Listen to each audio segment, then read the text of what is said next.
Today's video is going to be a day in the life, but I'm also going to talk about my miscarriage. So I'm not going to do that just this second, but I did end up miscarrying at 5 weeks and 1 day. So for all the details about that, I will talk about it a little bit later. Right now, we are going to swimming, and then we are going to go to the zoo. Right, Ro? It's a mommy day? Yeah. Love you, baby.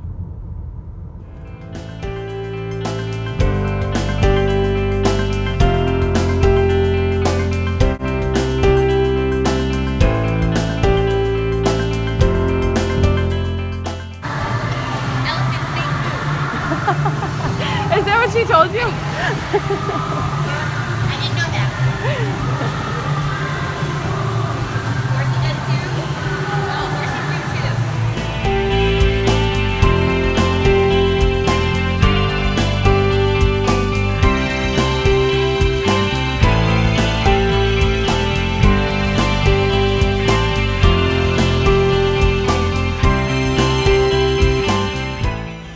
Look at me, babe.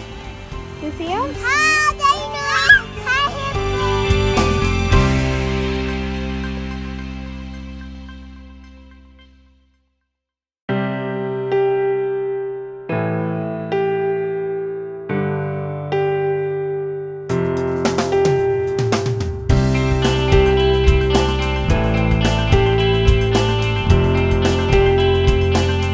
Tell Mama what the wolves say.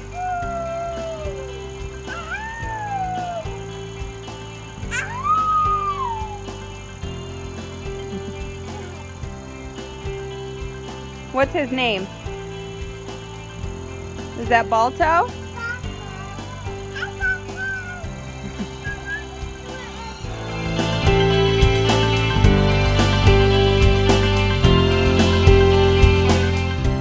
You ready?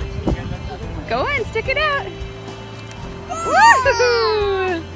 He took it, huh? Hold it at the very edge. Stick it out for him. He wants it. You don't touch his tongue. Give it to him.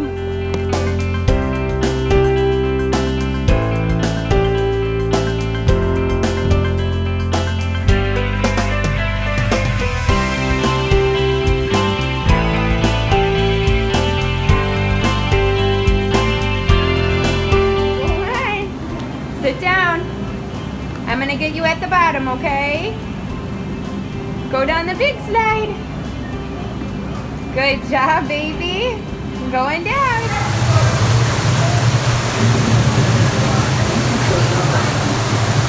What do you think? He went under.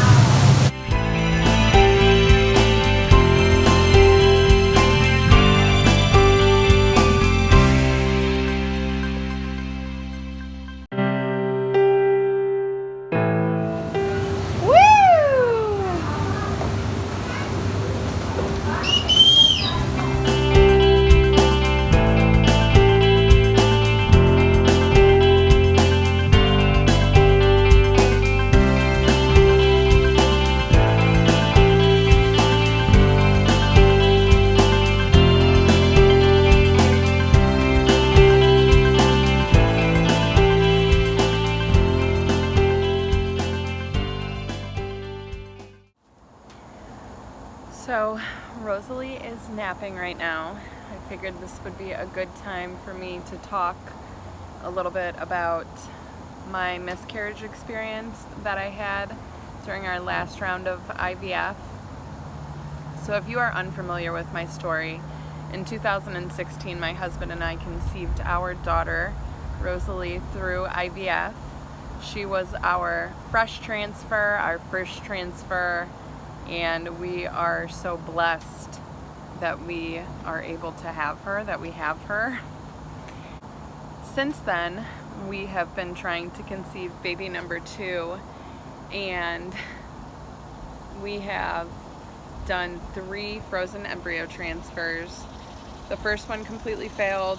The second one ended in a chemical pregnancy. And then this third one that we did we transferred 2 embryos, and it ended in a miscarriage at 5 weeks and 1 day. So it's been rough. So let me talk a little bit about the miscarriage first. So I really don't even know where to begin. Everything was going really great. I was pregnant. I mean, I was getting positive pregnancy tests. They were getting darker every single day. I mean, I really believed it was going to work out, that this was going to be it, that this transfer worked. I already had downloaded pregnancy apps, and we would have been due in April. I was so excited. I was looking at maternity clothes. I was just, we've been trying to conceive now, going through fertility treatments for baby number 2 for over a year now. So I was just over the moon excited that I was getting positive pregnancy tests and that they were getting darker. I did post a line progression of my pregnancy tests throughout this process, and you can kind of see where the lines start to not get darker and then start kind of tapering off. I believe it was at about 10 days past our 5-day transfer, so equivalent to 14 DPO, is when I got my darkest line. And then day 11 when I tested, immediately when I tested, I was worried that the test line did not look darker than day 10. And I always tested with at the same time every morning with first morning urine. So it wasn't like I had tested in the afternoon and the line was lighter. It was always with first morning urine. So immediately when seeing that, I got worried. And then same thing with 12 days past my 5-day transfer. The line didn't necessarily look lighter, but it definitely was not darker. And then that morning when I went to the bathroom and I wiped, I was spotting. Very, very, very minimal amount, but it was definitely there when I wiped, spotting. And then this was on a Friday. So it was a very little amount, so I was kind of unsure. I'm like, am I really spotting? I didn't know. I wasn't 100% sure that that's what it was. So I was like, I'll just wait a little bit, and when I go to the bathroom next time, I'll see if I'm still spotting. So the next time I went to the bathroom when I wiped, there was nothing. And then again, a few hours later when I went to the bathroom and I wiped, there was again a little bit of spotting. And at this time it was like 4:30, 5 o'clock, and my fertility center closes at 4. So this was a Friday. So then I knew at this point that I wouldn't be able to get a hold of anybody to kind of see if I should come in to get checked because I was spotting, or, I figured that at this point, so this was on Friday, they were going to tell me to wait until Monday anyways, because that's when my beta was. So I continued testing, and I will say throughout the whole thing, I was kind of crampy. But then really like day 13 and the day of my blood test in the morning especially, I was a little bit more crampy than I had been.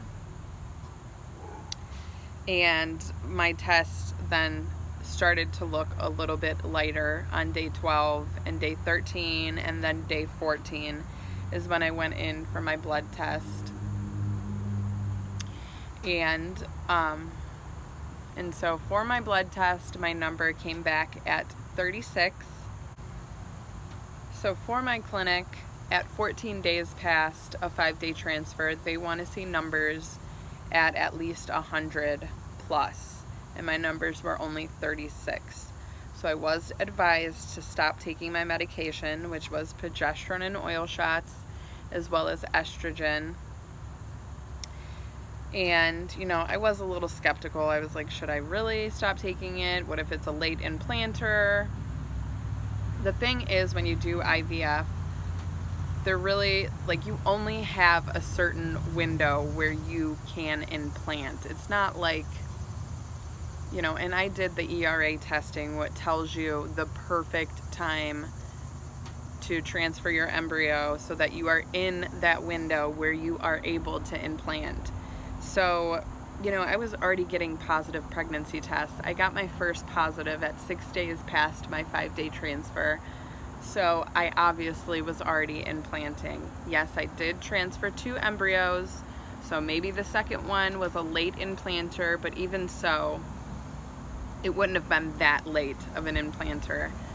14 days past a 5-day transfer is like, it's either positive or negative. At that point, there's like no in between. There's no, it could have been a late implanter. That's why my clinic looks for numbers of 100 plus, because at that point you should be seeing numbers of 100 plus. I also spoke with my OBGYN because I was a little skeptical, who is in a different clinic, and she said the same thing.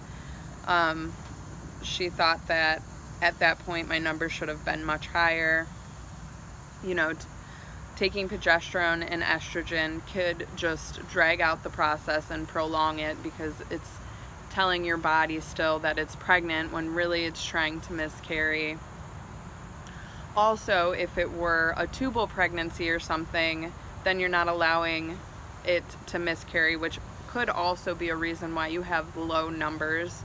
If you have like a pregnancy in your fallopian tubes, the baby didn't implant in the right spot. I mean, there's tons of reasons why you could miscarry.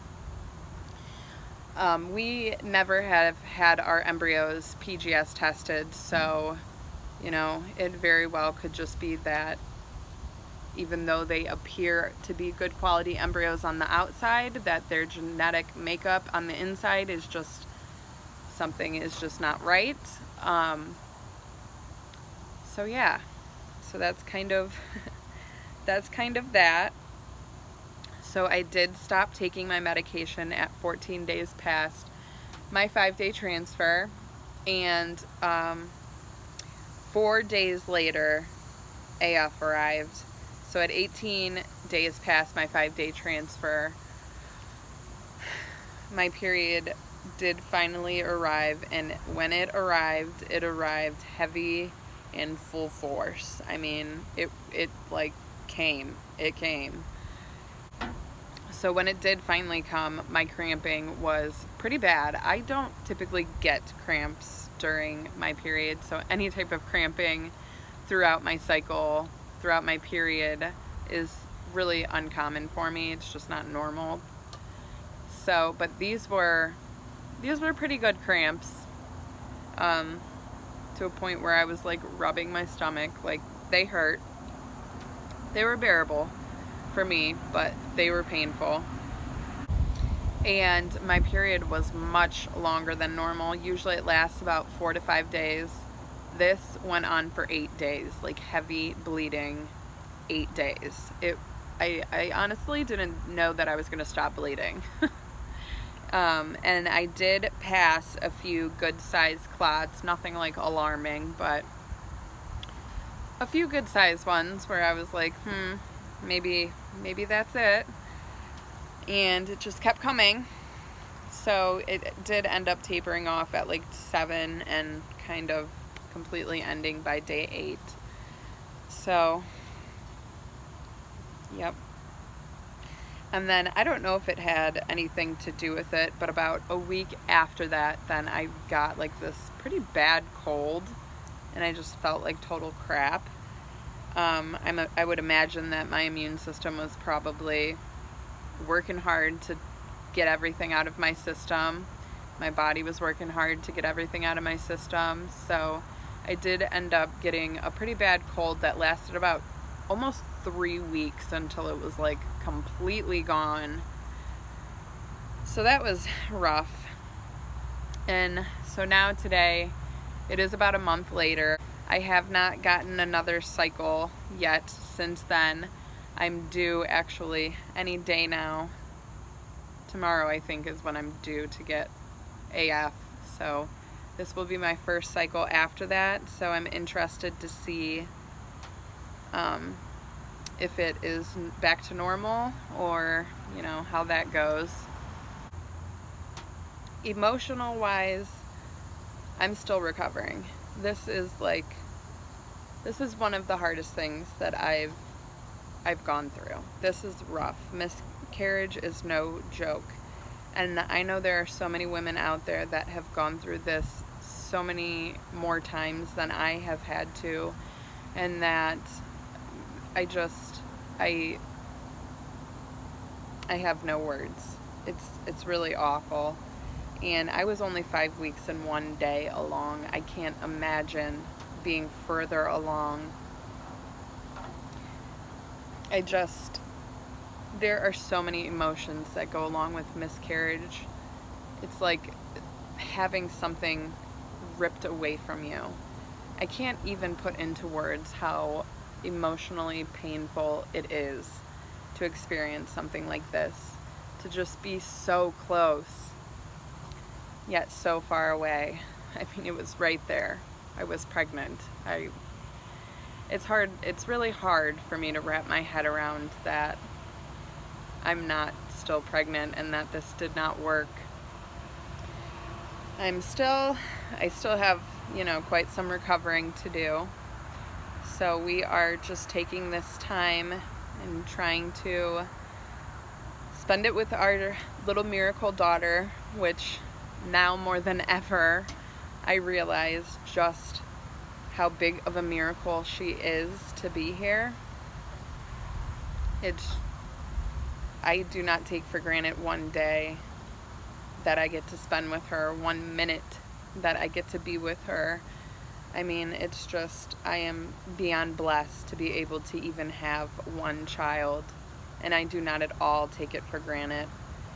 But our fight does not end here. We still have 6 embryos left, so we will transfer the remaining 6 embryos, obviously not all at once, but when we are ready, when we feel like we have taken the necessary amount of time to heal from this, we will jump back into another cycle. And I have spoke a little bit about our next cycle. So our next cycle, we are going to do a natural cycle, and when we decide we're ready, we will get further into details about that and what our natural cycle will consist of. But I'm excited to try something different. I am excited for the future. You know, I truly believe that I wouldn't have such a strong desire in my heart to have more children if it wasn't meant to be. So I'll continue fighting, because I want another child, but I want Rosalie to have a sibling. I think more than anything. I really want her to have a sibling. I want her to be able to grow up with somebody. Another thing that I've kind of been battling is time. And for me, luckily, I am 29, so, you know, I have plenty of time to still get pregnant. I am in my childbearing years right now. But time, because Rosalie is getting older, and it's hard to kind of let go of a timeline in your head that you had planned for yourself, because I never imagined that, you know, Rosalie would be 3 years old now at this point before having a sibling. But that is just part of the unfortunate infertility world, and timing is just, you know, patience is really a virtue, and it's something that you definitely learn going through infertility. And I think that's another thing that I'm battling, is just kind of letting go of my timeline and just taking life day by day, and knowing that one day Rosalie will have a sibling and we will have another child. I'm not giving up hope. I truly believe that it will happen one day. So we are going to push forward. I also want to just thank everybody that has been following along on this journey with us, and everybody that leaves the sweetest messages. I seriously cannot thank you enough. I think of you guys often. I try to respond to everybody that leaves me messages or that comments on our videos. I really, truly, greatly appreciate it. I appreciate all the well wishes and everybody that has reached out to me during this rough season of life that we've been going through. I just cannot thank you guys enough. I truly thank you from the bottom of my heart, and I hope that you will continue to follow us on this journey. And I also love hearing all of your stories and where you guys are in your cycles and what worked for you and the protocols that you've gone through. I really love connecting with you. This is such a great community and such a great place to connect with mamas who have gone through the same thing and that are trying to conceive. So that is all I have to say for now. We will continue on with our day. And I'm just waiting for that little sugar to wake up. So that's what we're doing.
Does it fit? Yeah!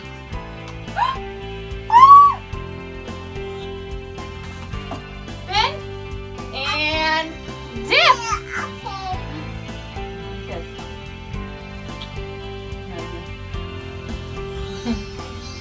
Yeah, you kicked your slipper off again! Alright guys, well that's it for this video. I'm getting ready to go to bed. I hope that you enjoyed it. If you did, please make sure that you give it a thumbs up and that you subscribe to my channel if you are not already. And I will see you guys in my next video. Bye!